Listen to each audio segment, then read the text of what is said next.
नमस्कार, ये आकाशवाणी है। अभी आप सानू शर्मा से समाचार सुनेंगे।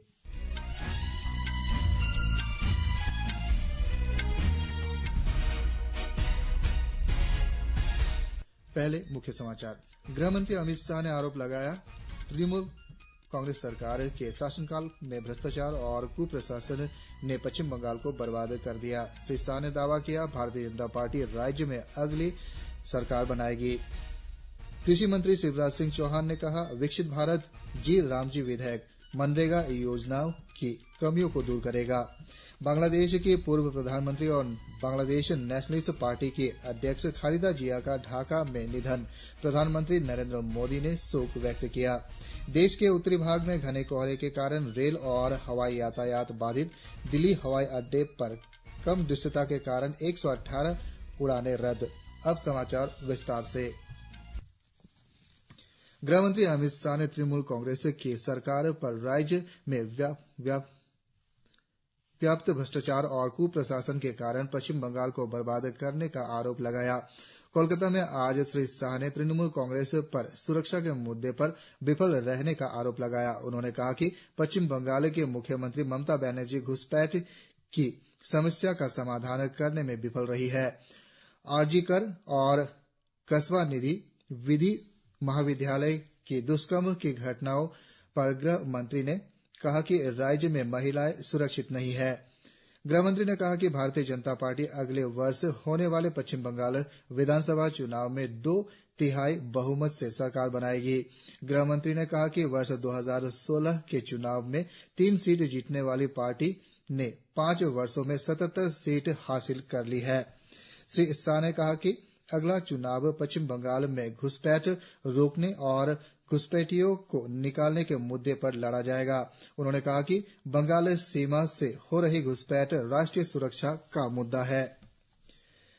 कृषि और किसान कल्याण मंत्री शिवराज सिंह चौहान ने कहा कि संसद ने वर्तमान आवश्यकताओं को ध्यान में रखते हुए और मनरेगा योजना की कमियों को दूर करने के लिए विकसित भारत जी रामजी विधेयक पारित किया है। वे आज भोपाल में एक संवाददाता सम्मेलन को संबोधित कर रहे थे। विपक्ष की योजनाओं का नाम बदलने के आरोप पर उन्होंने कहा कि अतीत में भी जब विपक्षी दल सत्ता में थे, रोजगार संबंधित योजनाओं के नाम कई बार बदले गए थे। श्री चौहान ने कहा कि विकसित भारत जी रामजी योजना को और अधिक प्रभावी बनाने के लिए प्रधानमंत्री की गतिशक्ति पहल से जोड़ा गया है। उन्होंने कहा कि इस मिशन में बेरोजगारी भत्ता के लिए स्पष्ट प्रावधान शामिल है और अधिनियम के तहत आवश्यक वित्तीय व्यवस्था सुनिश्चित की गई है। विपक्ष की आलोचना करते हुए श्री चौहान ने कहा कि लोकसभा में इस विधेयक पर 8 घंटे से अधिक समय तक विस्तृत बहस हुई, लेकिन विपक्षी सांसदों ने केवल हंगामा किया। कृषि और किसान कल्याण मंत्री ने कहा कि पंजाब सरकार द्वारा राज्य विधानसभा में विकसित भारत जी रामजी अधिनियम के विरुद्ध लाए जा रहे प्रस्ताव देश के संघीय ढांचे के विरुद्ध है। प्रधानमंत्री नरेंद्र मोदी केंद्रीय बजट 2026-27 से पहले विचार विमर्श के लिए नई दिल्ली में नीति आयोग के प्रख्यात अर्थशास्त्रियों और संबंधित क्षेत्र के विशेषज्ञों से बातचीत कर रहे हैं। बैठक में विशेषज्ञों को देश की वर्तमान आर्थिक स्थिति और भविष्य की प्राथमिकताओं पर अपने विचार साझा करने का अवसर मिलेगा। नीति आयोग की इस बैठक में सरकार को आर्थिक नियोजन के अगले चरण की तैयारी के लिए बहुमूल्य सुझाव मिलने की संभावना है। राष्ट्रपति द्रौपदी मुर्मू झारखंड के गुमला जिले में अंतर्राज्यीय जन सांस्कृतिक समागम समारोह कार्तिक यात्रा के समापन समारोह में सम्मिलित हुई। राष्ट्रपति ने बाबा कार्तिक उरांव का स्मरण करते हुए जनजातियों के उत्थान पर जोर दिया। उन्होंने कहा कि इस कार्तिक यात्रा में शिक्षा के लिए किए गए बाबा कार्तिक उरांव को सच्ची श्रद्धांजलि होगी। उपराष्ट्रपति सीपी राधाकृष्णन ने कहा कि शिक्षा विकसित भारत के निर्माण में निर्णायक भूमिका निभाती है। उन्होंने युवाओं से सामाजिक हित के लिए आर्टिफिशियल इंटेलिजेंस यानी यांत्रिक मेधा रहित नई प्रौद्योगिकी को जिम्मेदारी से अपनाने का आग्रह किया। उपराष्ट्रपति ने आज तिरुवनंतपुरम में मार इवानियोस स्वायत्त महाविद्यालय के प्लेटिनियम जुबली समारोह का उद्घाटन किया। उपराष्ट्रपति ने कहा कि देश के युवा राष्ट्र का भविष्य है। उन्होंने रोजगार के अवसर पैदा करने के लिए स्वदेशी प्रौद्योगिकी के विकास की आवश्यकता पर बल दिया। बांग्लादेश के पूर्व प्रधानमंत्री और बांग्लादेश नेशनलिस्ट पार्टी BNP की अध्यक्ष खालिदा जिया का आज सुबह ढाका के एक अस्पताल में निधन हो गया। वे 80 वर्ष की थी। वे दशकों तक बांग्लादेश की राजनीति की अत्यधिक प्रभावशाली हस्तियों में से एक थी। उन्होंने कई वर्षों तक BNP की अध्यक्ष के रूप में अपनी सेवाएं दी। बांग्लादेश ने खालिदा जिया के निधन पर 3 दिन के राजकीय शोक की घोषणा की है। उनकी नमाज़े जनाजा के दिन कल एक दिन की सार्वजनिक अवकाश रहेगा। यह घोषणा आज अंतरिम सरकार के मुख्य सलाहकार प्रोफेसर मोहम्मद यूनुस ने की। उन्होंने लोगों से अनुशासन और धैर्य बनाए रखने का आग्रह किया। प्रधानमंत्री नरेंद्र मोदी ने बेगम खालिदा जिया के निधन पर शोक व्यक्त किया है। सोशल मीडिया पोस्ट में श्री मोदी ने कहा कि बांग्लादेश की पहली महिला प्रधानमंत्री के रूप में देश के विकास और भारत बांग्लादेश संबंधों में उनके महत्वपूर्ण योगदान को हमेशा याद रखा जाएगा।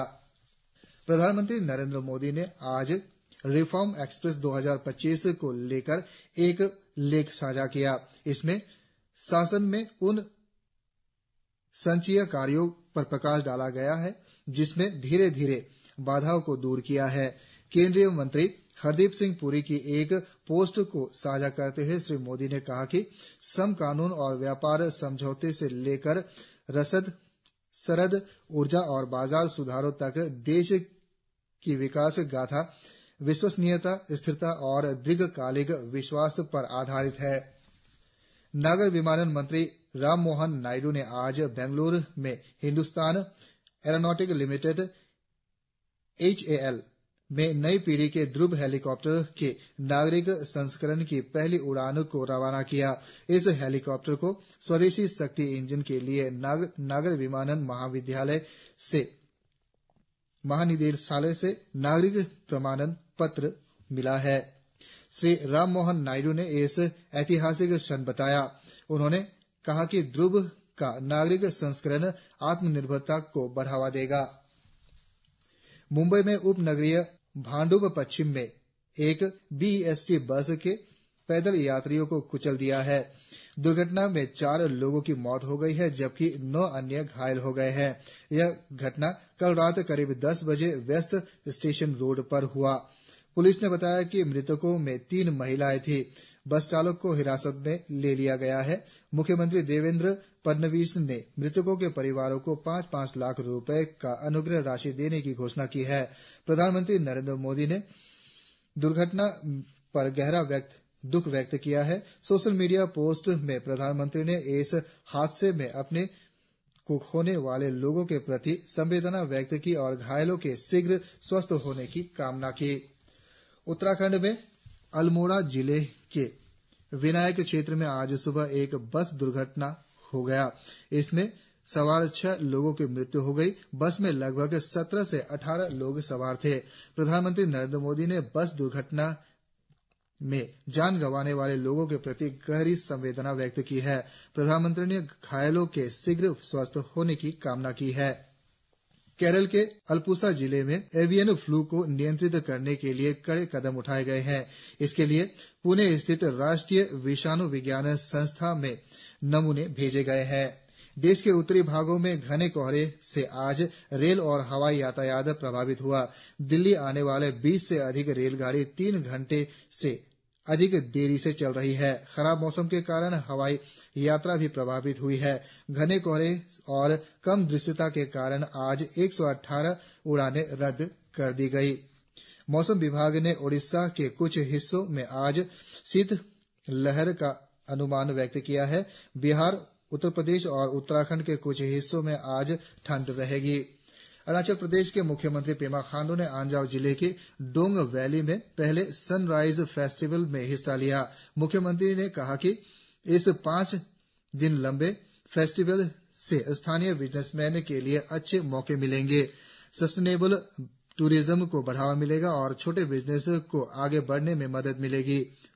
उन्होंने ये भी कहा कि अब से 10 साल बाद हमारा लक्ष्य इस फेस्टिवल को कोई कचरा न छोड़े, कोई निशान न छोड़े के सिद्धांत की सख्ती से पालन करते हुए आगे बढ़ते देखना है। इसी के साथ ये समाचार बुलेटिन समाप्त हुआ। नमस्कार।